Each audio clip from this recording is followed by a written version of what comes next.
Olá, meus amados irmãos, graça e paz a todos. Sejam todos bem-vindos à nossa EBD Inovadora, a nossa escola bíblica dominical, a maior e melhor escola do mundo. Hoje, meus irmãos, estaremos dando continuidade à nossa série de estudos dos livros de 1º e 2º Samuel. Obedecer é melhor do que sacrificar. Nós estamos estudando esse trimestre e hoje nós vamos estar estudando a lição de número 10. E nos diz da seguinte maneira: 2 Samuel 1-7, Davi, o novo rei de Israel. A nossa lição de hoje, meus irmãos, ela tem 3 objetivos que você, professor, deverá buscar alcançar ou expor essa lição para os seus alunos, lá na sua classe da Escola Bíblica Dominical. O primeiro objetivo é reconhecer que Deus cumpre suas promessas. O segundo objetivo é ressaltar o perigo de opor-se à vontade de Deus. E o terceiro objetivo, descansar no agir e trabalhar de Deus. Esses são os nossos objetivos. Então vamos lá, meus irmãos, para a nossa lição de número 10. O texto áureo da nossa lição encontra-se em 2 Samuel, capítulo 5, versículo 5, que nos diz assim: em Hebrom reinou sobre Judá 7 anos e 6 meses. Em Jerusalém reinou 33 anos sobre todo Israel e Judá. A nossa verdade prática nos diz assim: Davi notabilizou-se por sua confiança em Deus, senso de justiça, capacidade de liderança e destreza militar.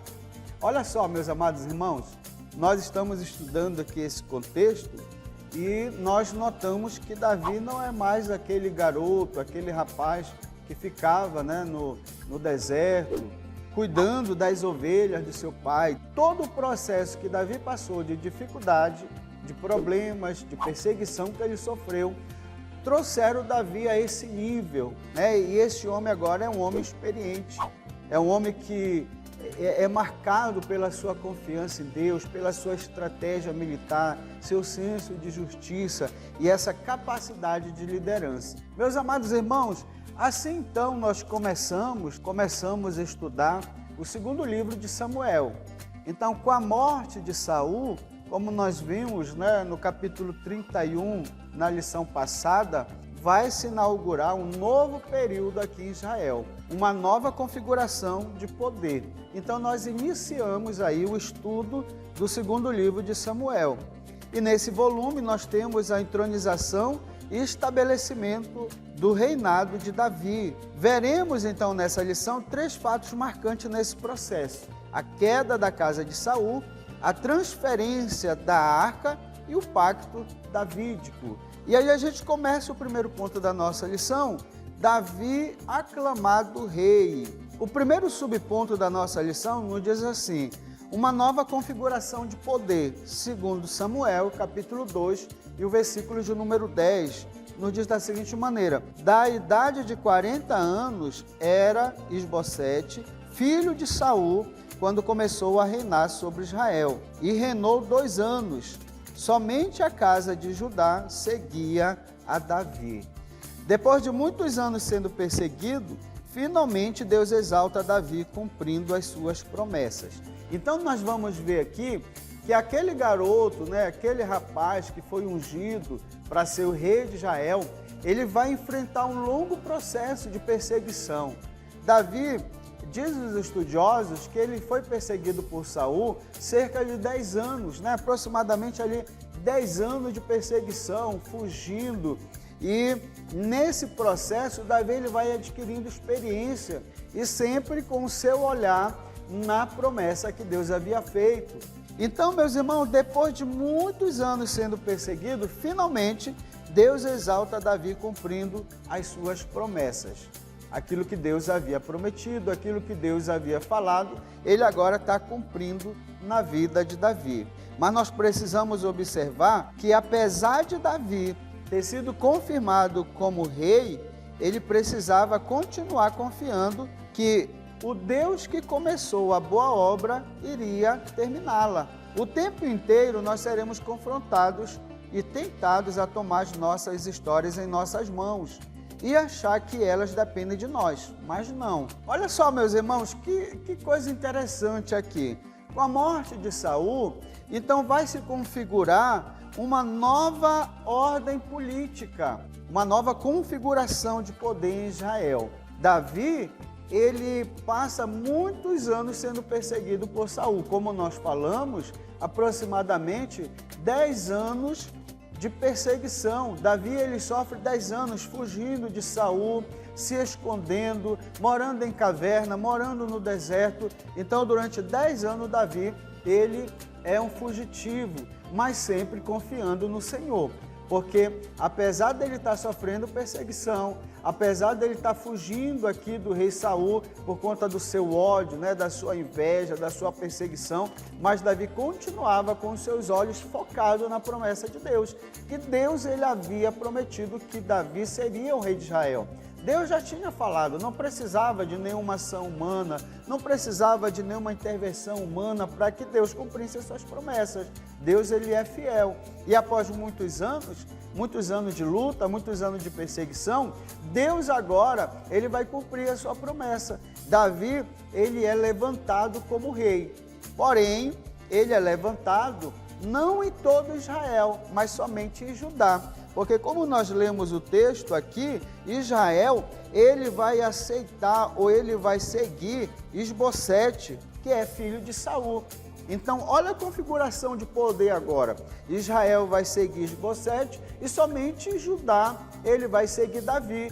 Então, Davi, ele vai continuar confiando em Deus, porque o Deus que começa a cumprir agora a sua promessa na vida de Davi, elevando ele ao posto de rei, apesar de ser somente em Judá, mas Davi já vê que Deus ele começa a cumprir a sua promessa. Deus está começando, Se fosse outro, talvez ia ficar, não, mas Deus tinha me prometido que eu ia reinar sobre todo Israel.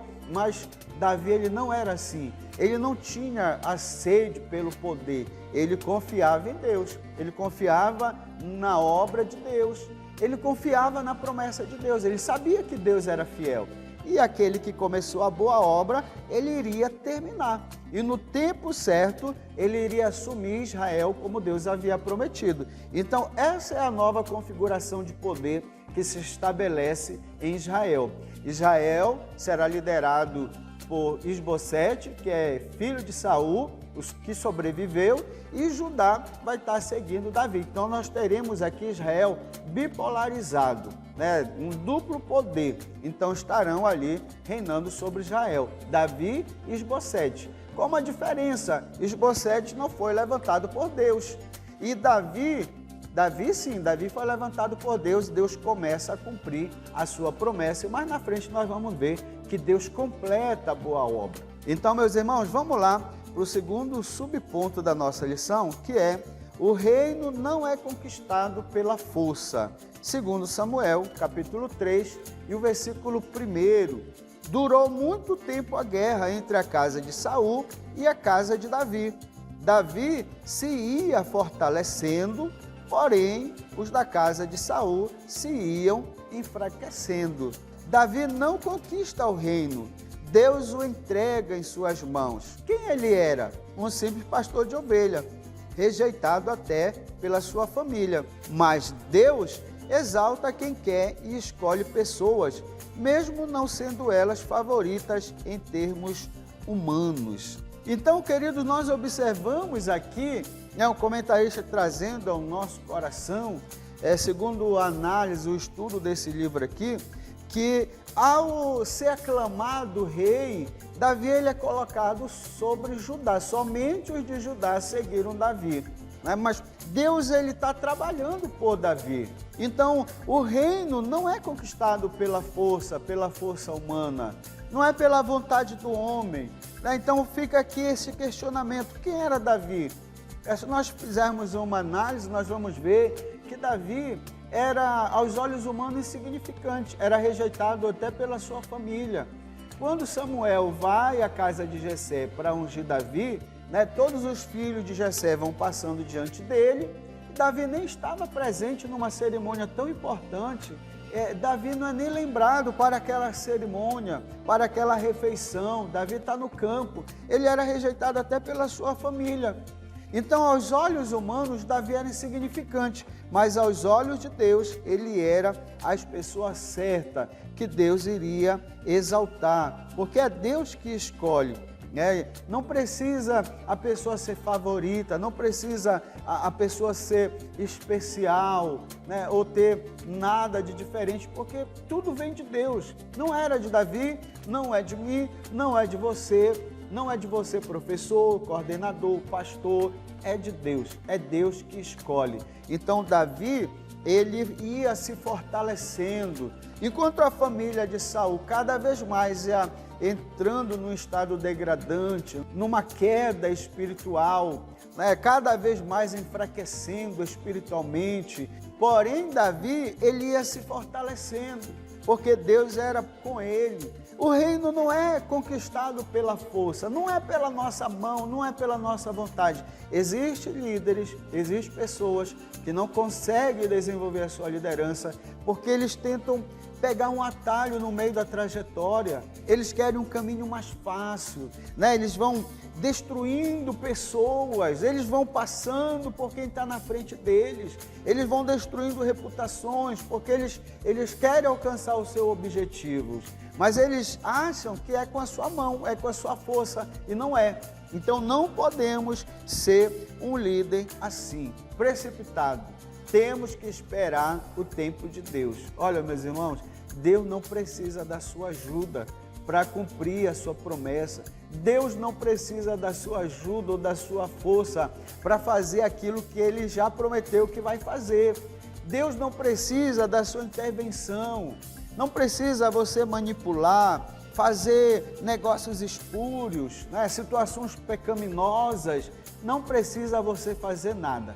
O que você precisa fazer é entender que o reino, ou o ministério, ou a obra, ou a sua missão, o que você tem que fazer, o seu projeto, não precisa você empregar força humana. É Deus que vai fazer por você.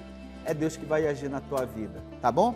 Então, entregue na mão de Deus, confie nele, que o Senhor, Ele vai lutar por você e vai lhe dar vitória. Mais que nos fazer triunfar, Deus está preocupado com o tipo de pessoas que estamos nos tornando. Às vezes, nós estamos tão focados em alcançar o objetivo, às vezes nós estamos tão focados em alcançar a meta, Às vezes, a minha meta da EBD é dobrar meu número de alunos. Então, eu estou focado nessa meta. A meta não é ruim, a estratégia não é ruim, mas você precisa entender, meus irmãos, que muito mais do que você alcançar a meta, do que você alcançar o triunfo, alcançar a vitória, Deus ele está preocupado com você. O líder que você está se tornando, a pessoa que você está se tornando, porque se na trajetória, no processo, eu não compreendo que é Deus que vai fazer, que Deus que vai me fazer triunfar, eu posso me tornar uma pessoa que Deus vai rejeitar. Deus ele rejeitou Saul, porque Saul, seu coração era obstinado, ele teve a oportunidade. Deus queria fazer dele um novo homem, dar um novo coração para Saul, mas ele estava focado na sua liderança, ele estava focado no reino, ele estava focado nas coisas materiais, que se tornou uma pessoa cada vez mais maldosa, maléfica, cada vez invejosa, vaidosa, soberba, cada vez mais. Então Deus, ele está preocupado com a sua vitória, ele está preocupado com o seu sucesso, ele está preocupado com o seu bem-estar, em você estar bem, em você estar feliz. Ele está preocupado sim em você conquistar, em você ser vencedor. Mas, mais do que isso, Deus está preocupado com você, a pessoa que você tem se tornado, a versão de você mesmo. Qual é a versão de você que você está vivendo? É uma versão que está agradando a Deus? É uma versão melhorada? Que você olha para trás e vê o quanto você melhorou como pessoa, como ser humano, como servo de Deus. É isso que Deus ele está interessado. Mais do que a nossa vitória, mais do que a nossa bênção, Deus está interessado na pessoa que nós estamos nos tornando. Glória a Deus. O terceiro subponto da nossa lição, meus irmãos, nos diz assim: o perigo de opor-se a Deus. Segundo Samuel, capítulo 3, e o versículo de número 30, que nos diz da seguinte maneira: Joabe, pois, e seu irmão Abissai mataram Abner por ter morto seu irmão Asael na peleja em Gibeão. Abner é o velho general de Saul, acha que pode se tornar um fazedor de rei e assim apoia Isbosete, o filho de Saul, na contramão da vontade de Deus. Então, meus irmãos, olha o nosso contexto aqui. Saul, ele morre, né? Ele tem um fim trágico, nós estudamos na lição anterior. Então, agora o cargo de rei fica desocupado. Deus já havia escolhido Davi, porém, Abner, ele se antecipa, né? Ele acha que ele tem esse poder, ele acha que ele tem essa autonomia, né? Para estabelecer um rei, para escolher um rei. E ele vai fazer isso com Isbosete, que é o filho de Saul, o filho que sobreviveu, que não morreu na guerra, na batalha. Então ele se antecipa. Mas qual é o perigo disso daqui? Olha a situação que ele está se envolvendo. Ele não está vendo o perigo, ele está se opondo à vontade de Deus. Ele está se levantando à vontade de Deus. Quando ele toma essa atitude de não reconhecer a vontade de Deus na escolha de Davi para reinar sobre Israel, e ele se antecipa, usando até do seu cargo, né? Porque ele era um general do exército de Saul, e aí ele se antecipa e escolhe Isbosete, e ele vai apresentar a Israel como rei. Então ele está se opondo à vontade de Deus. Ele não percebe o perigo que ele está se envolvendo. Então nós precisamos entender isso. Você, professor, precisa passar para o seu aluno e ele compreender que quando nós nos colocamos contra a vontade de Deus, não aceitamos a vontade de Deus, nós estamos nos colocando em perigo.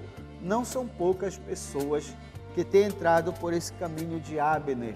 Não é que não aceita a vontade de Deus, não compreende a vontade de Deus e pior, se coloca contra a vontade de Deus. E nós vemos isso no nosso dia a dia de várias maneiras. Nós podemos observar, meus irmãos, situações que vão contra a vontade de Deus. Às vezes alguém é colocado na liderança porque tem uma condição financeira melhor, porque tem uma formação melhor. Não que nós sejamos contra uma situação financeira boa ou uma qualificação, né, uma especialização, nós não somos contra isso. Mas às vezes a pessoa se utiliza disso como um critério para escolher alguém, para colocar alguém numa posição que Deus não escolheu. Às vezes porque tem uma posição relevante na sociedade, é muito influente. Então, quando chega na igreja, alguém olha e não, bora segurar essa pessoa, bora dar esse cargo para a pessoa. E às vezes já tem ali naquele local alguém que Deus escolheu. Mas eu me faço de desentendido, né? Eu vou agora, como líder, me opor à vontade de Deus. Às vezes eu até já recebi a direção de Deus. A pessoa que deve assumir a missão, a pessoa que deve assumir o cargo, a pessoa que deve assumir a liderança. E às vezes eu fico indo contra a vontade de Deus, me opondo à vontade de Deus, eu estou me colocando em perigo. Né? Às vezes porque o dízimo da pessoa é um dízimo alto, ou porque a pessoa é muito culta. Quando nós agimos dessa forma, nós estamos aqui com a síndrome de Abner, né? Rejeitando a vontade de Deus, se opondo. Aquele que era para apresentar, e nós não apresentamos, apresentamos outro. Então não são poucas as situações, né? Às vezes porque exerce um cargo político, e aí a gente já dá ali, não honra, porque a gente deve honrar quem merece honra, mas a gente já começa a negociar os cargos, já começa a colocar aquela pessoa que não tem nenhum chamado de Deus para assumir uma posição eclesiástica, para assumir um cargo de liderança. Então, meus irmãos, isso é um perigo. A gente precisa ter muito cuidado, né? E a gente vai ver mais na frente que o perigo que Abner se meteu e a consequência dessa atitude dele foi a morte. Morreu Abner e morreu Isbosete, né, que assumiu o reinado em Israel, que foi conivente com aquela situação. Então, tanto Abner, que ele vai apresentar Isbosete como rei, ele vai morrer, e o próprio Isbosete também, ele vai morrer, porque se oporam à vontade de Deus, se colocaram contra o Deus de Israel. Né? Deus queria Davi, mas eles vão se opor a essa vontade. Então nós precisamos ter muito cuidado. Deus já havia dito que Davi seria rei. Essa era a vontade dele. Quem não se submete sofre, como a obra de Deus tem sofrido devido a pessoas que querem impor a Deus a sua vontade. Quando nós agimos assim, a obra de Deus sofre. Mas nós precisamos ter cuidado, porque Deus, ele zela pela sua obra. É Ele que está na frente da sua obra. E o juízo de Deus vai chegar. Hoje nós estamos cercados aí de exemplos. Isso acontece no nosso dia a dia, né? A politicagem, negociação de cargos, posição por conta de condições financeiras, mas Deus está no controle de tudo, meus irmãos. E é um perigo se opor à vontade de Deus. Deus vai trazer juízo. Precisamos ter muito cuidado. A lição maior de assimilar é a importância de nos rendermos e submetermos à vontade de Deus. Quando assim fazemos, nossa vida avança, somos abençoados e abençoamos. Quando nós nos opomos à vontade de Deus, é um perigo muito grande, nós podemos pagar com a nossa própria vida, além de nós vermos a obra de Deus sofrer. Muitos líderes, muitos pastores, muitos professores, coordenadores estão se opondo à vontade de Deus e o trabalho não avança, o trabalho não cresce, não tem a confirmação de Deus para aquele ministério, para aquele chamado, a obra não desenvolve, a obra fica sofrendo. Porém, quando nos submetemos à vontade de Deus, quando nos rendemos à sua vontade, aceitamos o seu chamado e nos colocamos de acordo com a sua palavra e com a sua vontade, meus irmãos, a confirmação de Deus sobre o nosso chamado, a confirmação de Deus sobre o nosso ministério. A obra desenvolve, a obra avança, a classe começa a ter alunos novos, a igreja começa a ganhar almas, a missão com mulheres vai desenvolvendo, a escola dominical, cada domingo é mais alunos matriculados, porque nós estamos segundo a vontade de Deus. E aí a obra vai crescendo, multiplicando, e isso é Deus confirmando o nosso chamado, porque estamos segundo a sua vontade. Glória a Deus. Vamos lá, meus irmãos, para o segundo ponto da nossa lição, as primeiras conquistas. O primeiro subponto nos diz assim, a conquista de Jerusalém. Segundo Samuel, capítulo 5, versículo 9. Assim habitou Davi na fortaleza e lhe chamou a cidade de Davi. Foi edificando em redor, desde Milo e para dentro. Dos grandes sucessos de Davi, um dos maiores foi a conquista de Jerusalém. É impossível exagerar a importância dessa cidade para os filhos de Abraão. Essa cidade era uma cidade muito importante para o povo de Israel. Então, a cidade era tão fortificada, uma segurança extrema, que havia esse ditado: olha, essa cidade é tão bem preparada, tão bem equipada, tão bem fortificada, que se nós deixarmos aqui só os cegos, os mancos, os aleijados, são suficientes para proteger a cidade. Né? Porque era uma cidade poderosa, né? Bem estruturada. Então Davi, ele conquista Jerusalém, a cidade de Jerusalém. Né? Então essa conquista é um dos fatos mais importantes da trajetória de Davi, porque ele conquista a cidade. Davi conquista a cidade por volta do ano 1000 a.C. Após isso, deixa Hebrom, a antiga capital de Israel, e se instala na cidade que acabara de conquistar. Mas não foi o poder de Davi que fez isso. Foi Deus que o capacitou e fortaleceu conforme sua promessa. Por isso é dito que Davi ia se engrandecendo cada vez mais, porque o Senhor dos Exércitos era com ele, segundo Samuel, o capítulo de número 5 e o versículo de número 10, que diz: Davi ia se engrandecendo cada vez mais, porque o Senhor, o Deus dos Exércitos, era com ele. Então, meus irmãos, olha só, a conquista de Jerusalém, sem exagero, foi uma das maiores conquistas da trajetória de Davi.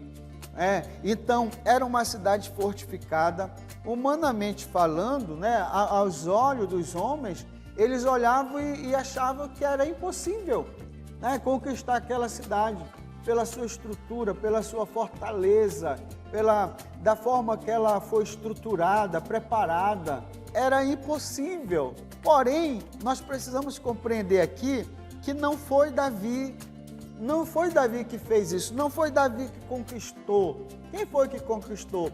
Foi o próprio Deus. Foi Deus que entregou para Davi, foi Deus que conquistou por Davi. E está aqui no capítulo 5, né, que nós lemos no versículo 10, que Davi, ele ia se engrandecendo cada vez mais. Por quê? Porque ele era forte, porque ele era poderoso, ele era especial? Não, porque Deus ia engrandecendo. Era Deus que ia conquistando, era o Senhor que ia dando, né, para Davi, era o Senhor dos exércitos, ele era na vida de Davi. E o que é interessante aqui também, meus irmãos, é que Davi, ele tinha convicção disso. Davi não era soberbo, Davi não era orgulhoso, ele não achava que toda aquela conquista, tudo aquilo que estava acontecendo, Deus engrandecendo, ele conquistando, cada vez mais Deus elevando ele, cumprindo as suas promessas. Então Davi sabia que era de Deus. Então nós vemos ele expressando a sua gratidão, cantando louvores, né, salmos. Então nós vemos esse reconhecimento por parte de Davi. Ele sabia que não era da sua força e da sua capacidade, mas era de Deus. Que fato interessante para nós, irmãos. Às vezes nós temos algumas vitórias, adquirimos algumas conquistas e às vezes a gente começa a se engrandecer, começa a achar que é mais importante que o irmão, começa a achar que sabe mais do que o irmão e não reconhece que é o Senhor, que veio do Senhor. Então é muito importante nós aprendermos aqui com Davi. A conquista de Jerusalém, que foi algo extraordinário na trajetória de Davi, né? Ele reconhece que não foi ele reconhece que foi Deus. E ele vai cantar isso, ele vai reconhecer isso nos Salmos, né? Em 2 Samuel, no capítulo de número 22. Aí nós vamos para o segundo subponto, né, desse ponto. Nós estamos falando das primeiras conquistas de Davi. Ele conquista Jerusalém e agora nós vamos ver o segundo subponto, a Arca de Deus, 2 Samuel, capítulo 6 e o versículo 9. Temeu Davi ao Senhor naquele dia e disse: como virá a mim a Arca do Senhor? Davi, ele conquista Jerusalém, coloca o nome da cidade de Davi, então foi algo extraordinário, uma conquista extraordinária. Ele atribui essa conquista ao Senhor e agora ele se preocupa em trazer a Arca da Aliança, né? Ele se preocupa em trazer a Arca de Deus. A Arca da Aliança era uma caixa de madeira, né, de acácia, era como se fosse um baú retangular, que era revestido de ouro puro, né, por dentro e por fora. Possuía um pouco mais de 1 metro de comprimento, 70 centímetros de largura e de altura. Então essa era a medida, né, da Arca da Aliança. Na Arca da Aliança tinha alguns objetos, as 2 tábuas com a descrição do 10 mandamentos, um vaso com maná, a vara de Arão que floresceu. O significado maior da arca era simbolizar a majestade e o pacto de Deus com Israel. E Davi, então, ele vai buscar a arca. Porém, quando Davi está trazendo a arca, ele vai trazer de forma irregular, de forma que não era a forma correta como Deus havia estabelecido. E vai acontecer ali uma tragédia, né? No passo ali da carruagem, dos bois, o boi tropeça, a arca vai ali querer cair, alguém vai, né, bem intencionado segurar a arca, porém ele morre.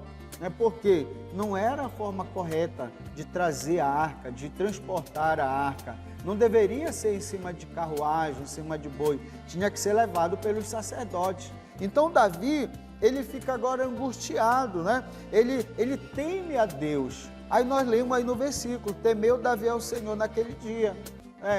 O homem morreu tentando segurar a arca, estava tudo irregular, estava tudo errado.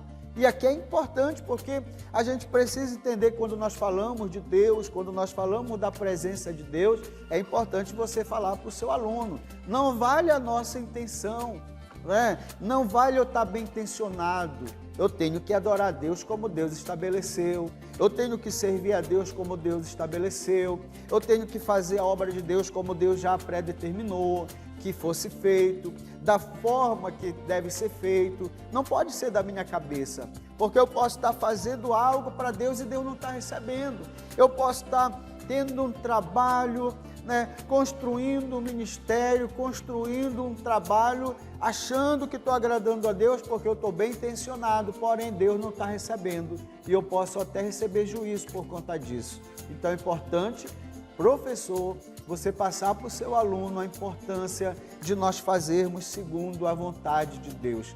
Davi, ele temeu, e agora o que eu vou fazer? Eu estou bem intencionado, eu quero trazer a arca de novo, eu quero trazer o símbolo da presença de Deus para o meio do povo de Israel, o símbolo da majestade, o símbolo do pacto de Deus com o seu povo, com o povo de Israel. E agora o homem morre aqui, bem intencionado, como é que eu vou fazer agora? É isso que nós vemos aqui nesse capítulo. Então olha só, meus irmãos, uma referência e sinal da presença divina entre o povo de Deus era a Arca da Aliança.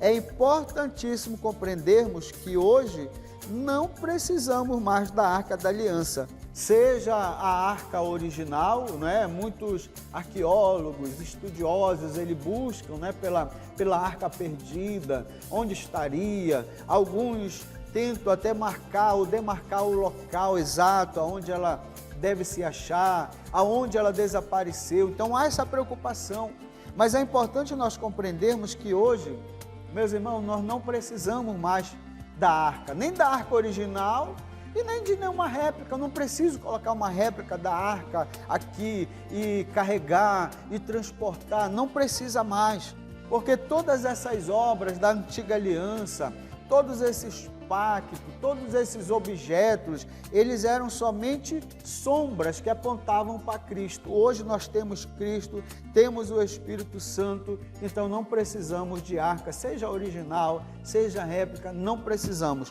Jesus, ele habita na nossa vida, o Senhor mora no nosso coração, não precisamos de arca, nem original e nem nenhuma réplica.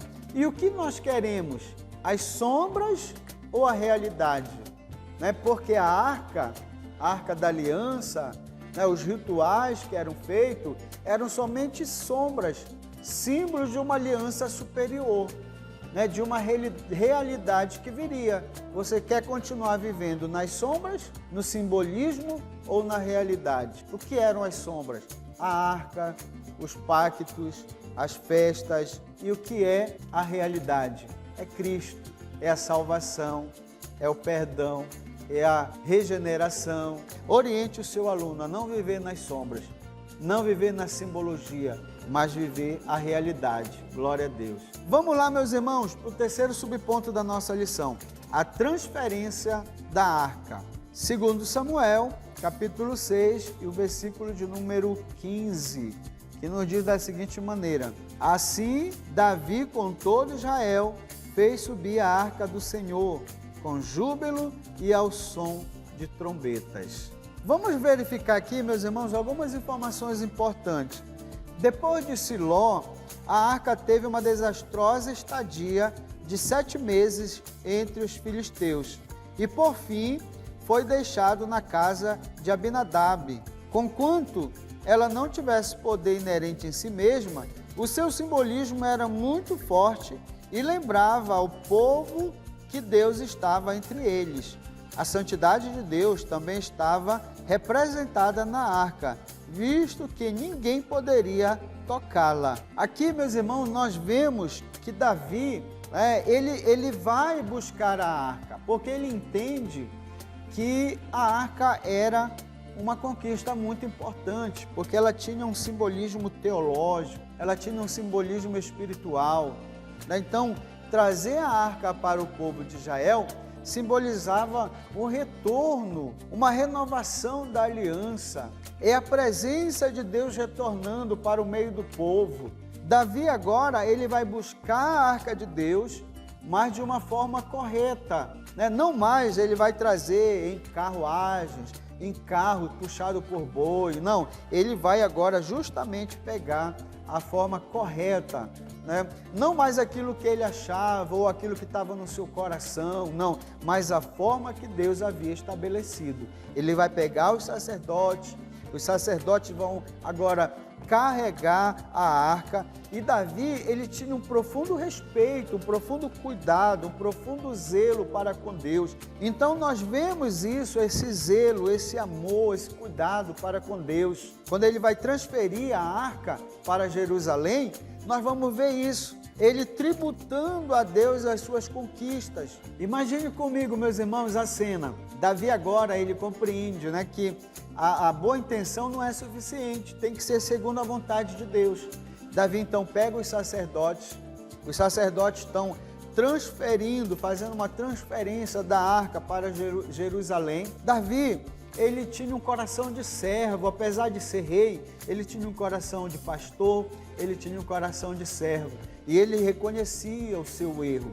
Ele reconhece que ele tinha tentado da sua própria forma levar a arca de Deus, então ele vê e aquilo perturba o seu coração, e agora nós vemos Davi fazendo da forma correta, como Deus havia estabelecido. O seu cuidado, o seu temor, o seu amor a Deus, a arca, a presença de Deus era tão grande que ele fez melhor.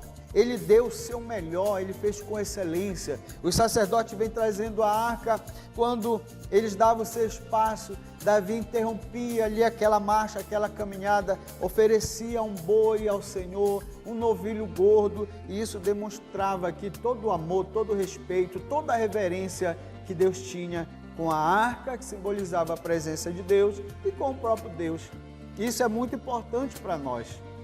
Quando formos trabalhar, desenvolver, trabalhar numa missão, num projeto da igreja, numa liderança, meus irmãos, nós fazemos o melhor que nós pudermos, fazer com excelência, fazer além daquilo que nos foi pedido, porque nós estamos fazendo para Deus. Faça o seu melhor, dê o melhor sacrifício, dê o melhor louvor, a melhor adoração, a melhor aula, professor, a melhor aula que você puder na sua classe. Deus merece o melhor, faça além. Não seja medíocre, não fique na média, faça com excelência. Deus merece o melhor. Bendito seja o nome do Senhor. Vamos lá, meus irmãos, terceiro ponto da nossa lição, o pacto davídico. Deus é o Deus de alianças.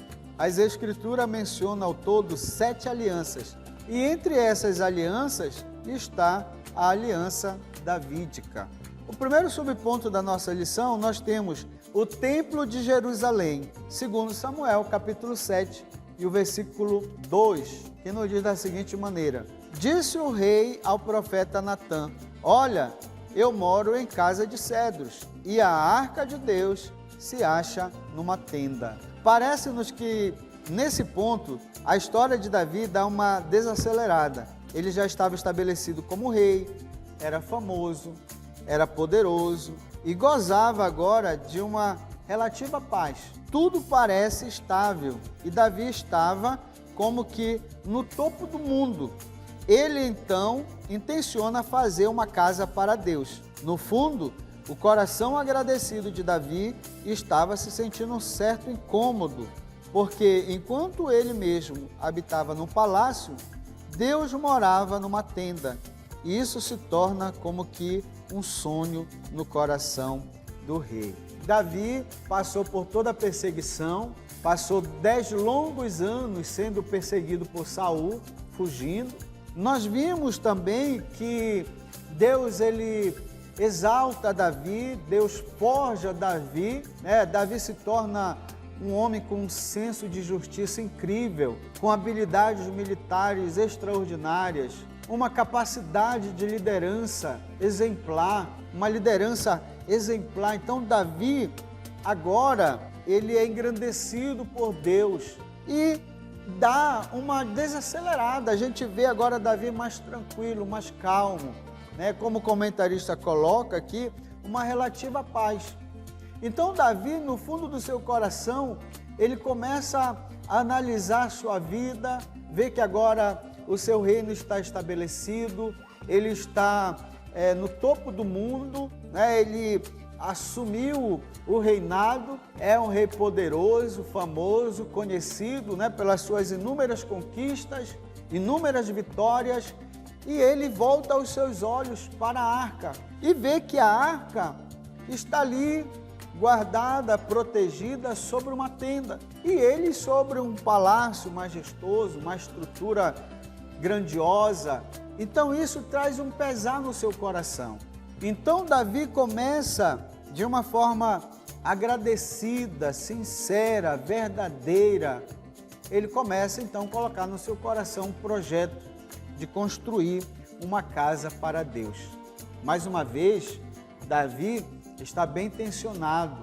Davi está querendo construir uma casa para colocar a Arca da Aliança, que representava ali o próprio Deus, que simbolizava, né, a aliança de Deus com Israel, simbolizava a presença de Deus ali no meio do povo. Então Davi projeta no seu coração verdadeiro, um coração agradecido, né, reconhecendo que suas conquistas foi dada por Deus.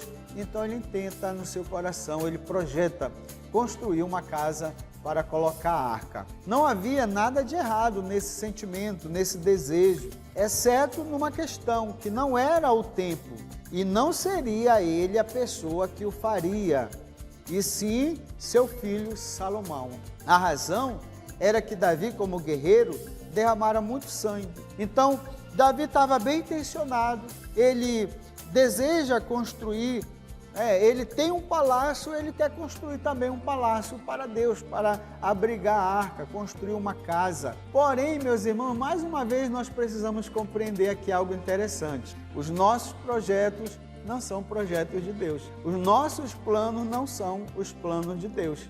Então, toda vez que nós projetarmos, que nós planejarmos, nós temos que consultar Deus para ver a vontade de Deus. Por quê? O projeto de Davi, o sonho de Davi, o sonho do coração de Davi, não era errado em si mesmo.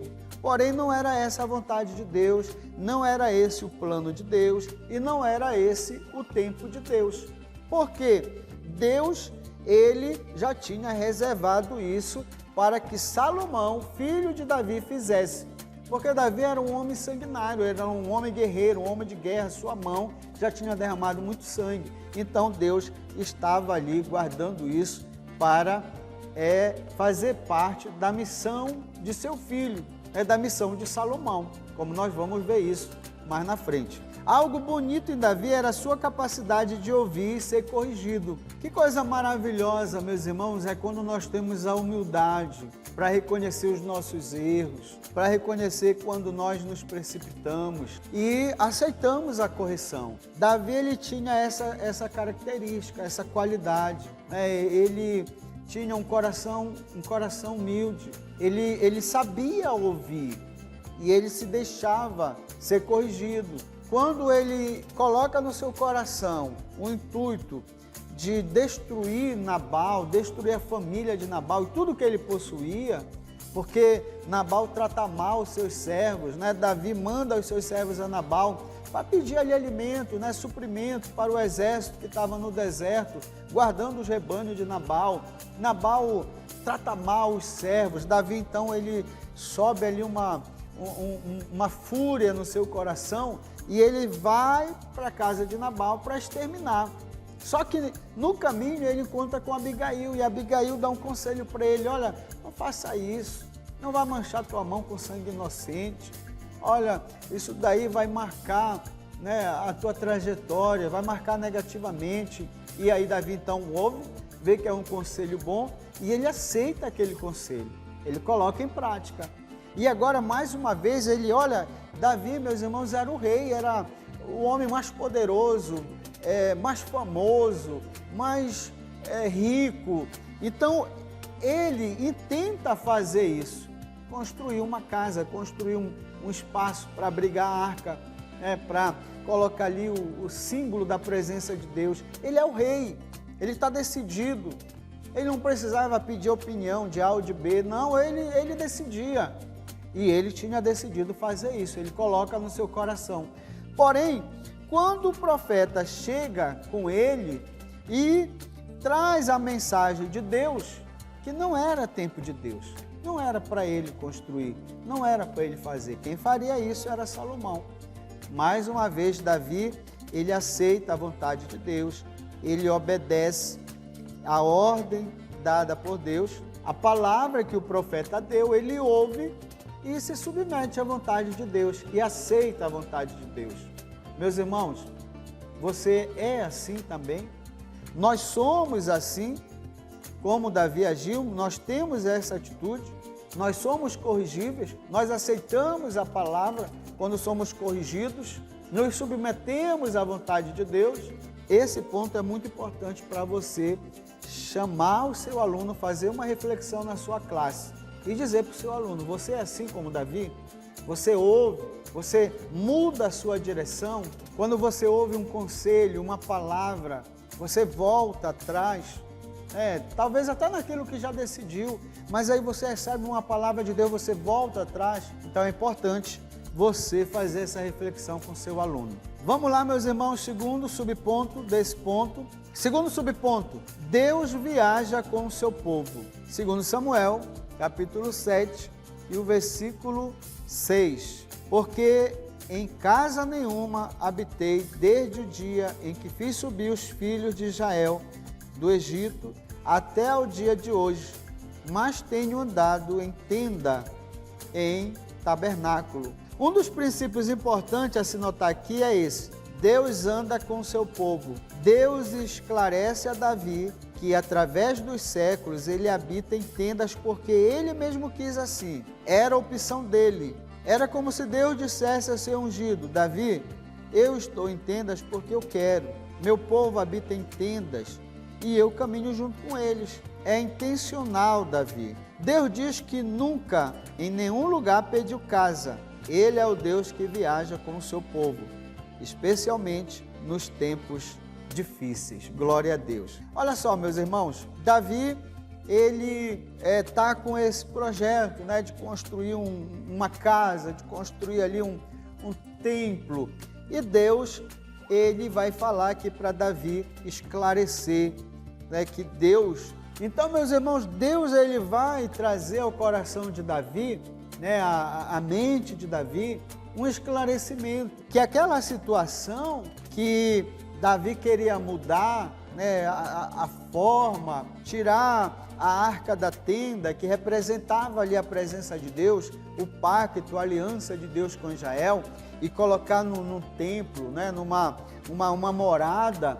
Deus vai dizer para Davi e dizer que isso acontecia porque ele queria. Então não tinha essa necessidade, pelo menos agora, nesse tempo. Por quê? Isso acontecia porque Deus queria. Desde quando Israel ele sai dali do Egito, Deus está dizendo que ele está andando com Israel. Olha, o meu povo habita em tendas, eu também habito em tendas. O meu povo caminha, eu estou caminhando com eles, eu estou marchando com eles, eu estou viajando com eles. Davi vai compreender, Davi vai entender que Deus não estava sendo desprezado, Deus não estava sendo deixado de lado ou desvalorizado. Não, o povo estava agindo como Deus queria, tudo estava no controle de Deus. Era assim que Deus queria, porque se fosse diferente, Deus ele já havia solicitado a mudança, Deus já havia solicitado que fosse feito diferente. Então nós precisamos entender e compreender a vontade de Deus. Não querer a mudança pela mudança ou então porque eu estou bem intencionado, não, mas sempre procurar a vontade de Deus. Então Deus fala para Davi, olha, porque em nenhuma casa habitei desde o dia que fiz subir os filhos de Israel do Egito até o dia de hoje, mas tenho andado em tenda, em tabernáculo. Apesar da arca ser só um simbolismo, do pacto, da aliança, da presença de Deus, mas Deus está falando para Davi, olha, tá bom, é assim mesmo, é assim que eu quero, essa é a minha vontade. Então, tudo tem o tempo de Deus, tudo é pela permissão de Deus. E aí, o que fica para nós aqui, irmãos, é o seguinte, Deus, ele sempre está conosco. Deus não precisa de um local fixo, de algo material, né, para nós acharmos que é melhor para adorar, acharmos que realmente é o lugar ideal. Não, Deus é Espírito. Então, isso fala muito ao nosso coração. Por quê? Vamos colocar aqui a igreja.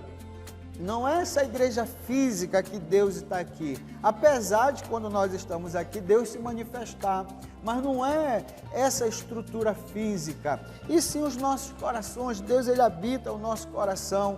E o que Deus estava falando para Davi aqui, fala ao nosso coração, dizendo que Deus está junto de nós. Ele caminha conosco, Ele anda conosco. Quando você vai para a faculdade, Deus, ele está com você. Não é lá no templo físico, é no templo da sua vida, do seu coração. Quando você vai para o trabalho, Deus está junto de você. Quando você está em crise existencial, Deus está ali com você. Desde que você entregou sua vida ao Senhor, o Senhor está com você. É isso que Deus está falando ao nosso coração aqui.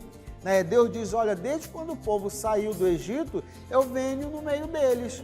Eu estou andando com eles. Entenda, o povo habita em tendas, eu estou em tendas. Eu estou no tabernáculo. Então Deus está testificando isso ao coração de Davi. E aí para nós fica também essa mensagem que Jesus falou, estarei convosco todos os dias até a consumação do século. Deus está conosco. Quando você está feliz, comemorando uma vitória, uns 15 anos, um casamento, Deus está com você. Mas quando você está triste, abatido, desempregado, às vezes enfermo, coração às vezes angustiado, não esqueça, Deus está com você. Vamos lá, meus irmãos, para o terceiro subponto. O grande é Deus, segundo Samuel, capítulo 7 e o versículo de número 8. Agora, pois, assim dirás ao meu servo Davi, assim diz o Senhor dos Exércitos, tomei-te da tua malhada, de trás das ovelhas, para que fosses príncipe sobre o meu povo, sobre Israel. Deus lembra a Davi que o grande era ele, não Davi. Isso é muito importante de ser lembrado, especialmente em tempos de vitória e prosperidade. Deus diz, não é você que fará casa para mim, sou eu que farei uma casa para você. Segundo Samuel, capítulo 7, verso 16. Deus diz que vai fazer uma casa duradoura para Davi. Há uma mudança proposital na termologia. Deus parte da ideia de Davi em querer fazer uma casa. Então Davi, ele coloca no seu coração um propósito de fazer uma casa para Deus. E Deus, então, ele fala que não precisa, porque as coisas estavam tudo no controle dele, exatamente como ele queria. Se ele quisesse uma casa, ele já havia falado, já havia pedido. Porém, Deus, ele vai partir dessa palavra de Davi, que Davi diz, olha, eu vou fazer uma casa para Deus. E aí Deus diz que da casa dele, de Davi, ele iria construir uma linhagem, uma casa que seria para sempre. E aí casa, Deus não está falando aqui de casa física, mas da descendência, da linhagem de Davi. Ou seja, Deus usa o propósito de Davi de construir uma casa. E Deus conhece o coração de Davi, a sua fidelidade, a sua humildade, a sua obediência. Ele não era presunçoso, orgulhoso. Ele era um coração corrigível, um coração temente, respeitoso, que honrava a Deus, que respeitava a Deus. Deus sabia de tudo isso. Então, o que Deus faz? Não, Davi, não é você que vai construir uma casa para mim, sou eu que vou construir uma casa para você, ou seja, vou estabelecer uma linhagem. Você será rei para sempre. Essa linhagem iria ficar para sempre, no reino. Então Deus fala isso para Davi. Então quem está fazendo casa para quem? não é Davi que está fazendo casa para Deus, é Deus que está fazendo casa para Davi. Ele seria rei, em seguida o seu filho, e assim Deus estabelece um reinado de Davi, saindo de Saul e agora passando para Davi. Não era uma retribuição pelo que Davi fizera. Os pactos de Deus não estão alicerçados nos méritos humanos, mas na sua misericórdia e unilateral bondade. Então, a nossa relação com Deus não pode ser utilitária. Não é porque somos bons que Deus nos abençoa. Claro que não. Ele nos abençoa porque sua natureza é assim. Deus é poderoso para fazer o que quiser, inclusive sem nós. O fato de nos usar nos faz pessoas úteis, e isso é bom, mas ninguém é imprescindível. O único imprescindível é Deus. Então nós vemos aqui, que apesar da boa intenção de Davi, Deus está mostrando para Davi que ele que é o grande. Foi ele que deu as conquistas, foi ele que deu as vitórias. Deus é que se revela o grande eu sou, o grande na vida de Davi. E Davi reconhece isso, Davi sabe disso. Em nenhum momento ele puxa a glória para si, em nenhum momento ele puxa o reconhecimento para si, porque ele tinha esse coração bom, esse coração humilde, um coração sincero, verdadeiro. Ele era segundo o coração de Deus. E Deus, ele vai dizer para Davi, olha, eu vou estabelecer a tua casa, ou a tua família, a tua linhagem para sempre. É por conta dessa bondade. Então, esse pacto davídico, esse pacto com Davi, não era porque Davi era bom, mas aqui está revelada a bondade, fidelidade, misericórdia e o amor de Deus. E essa mesma bondade, ela se revela a nós. Ela se revelou para mim, se revelou para você, e nós temos esse pacto com Deus, essa aliança com Deus, que foi alicerçada, respaldada com o sacrifício da cruz do Calvário, que nos deu esse livre acesso, essa oportunidade de estarmos diante de Deus. O fato de Deus nos usar não quer dizer que eu seja alguma coisa, que eu seja capaz, ou que sou eu que faço. Não, é unicamente a misericórdia e a fidelidade de Deus. Então vamos lá, meus irmãos, para a nossa aplicação pessoal. Estamos finalizando a nossa lição, o estudo de hoje, e a nossa aplicação pessoal nos diz assim: as promessas de Deus sempre se cumprem, mesmo quando parecem ter falhado. Essa é a nossa aplicação pessoal, e fica aqui uma palavra de Deus para você, professor, pastor, líder da escola dominical, aluno da EBD, fica essa palavra. Deus é fiel. Às vezes nós achamos assim que Deus não vai cumprir a sua promessa, que Deus falhou conosco, mas não, mesmo quando parece que as promessas falharam, mas tenha certeza, tenha convicção, Deus é fiel. No tempo certo, na hora certa, Deus vai cumprir as suas promessas na sua vida. Meus amados irmãos, essa foi a nossa lição de hoje.